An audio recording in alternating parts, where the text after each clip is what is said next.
ঝিনাইদহের শৈলকুপায় আধিপত্য বিস্তারের জেরে দুই পক্ষের সংঘর্ষে একজন নিহত হয়েছেন। এ ঘটনায় আহত হয়েছেন অন্তত ২০ জন। অন্যদিকে পাবনার ঈশ্বরদী সরকারি কলেজে ছাত্রদল ছাত্র শিবির সংঘর্ষে আহত হয়েছেন আরও ৫ জন।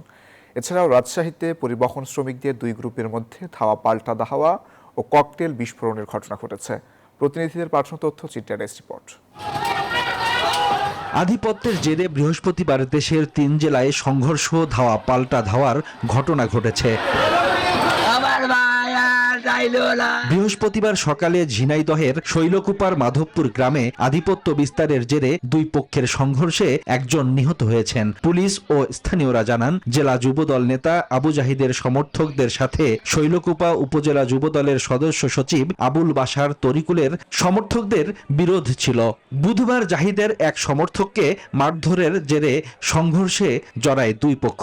এতে আহত হন অন্তত ২০ জন। পরে হাসপাতালে নিলে মোহন শেখকে মৃত ঘোষণা করেন চিকিৎসক। সকাল থেকে দুপুর পর্যন্ত ঈশ্বরদী সরকারি কলেজ ক্যাম্পাস এলাকা পরিণত হয় রণক্ষেত্রে। ছাত্র শিবির ও ছাত্র দলের মধ্যে ধাওয়া পাল্টা ধাওয়া ও সংঘর্ষের ঘটনায় কমপক্ষে ৫ জন আহত হন। পূর্ব ঘোষিত কর্মসূচি ঘিরে এই উত্তেজনা বলে জানায় পুলিশ।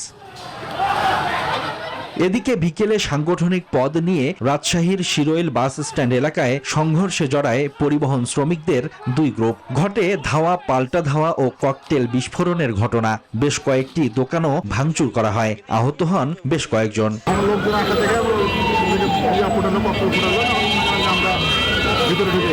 কমিটির মাইনে লাও, আমাদের কিছু শ্রমিক মাইনে নেয়নি। এখানে একটা মনে করেন যে বিপক্ষে যারা নেতারা যারা ছিল ওনারা এসে এখানে আমরা হামলা করে গেছে। ঘটনার পর এলাকায় থমথমে অবস্থা বিরাজ করছে। পরিস্থিতি নিয়ন্ত্রণে রাখতে অতিরিক্ত পুলিশ মোতায়েন করা হয়েছে।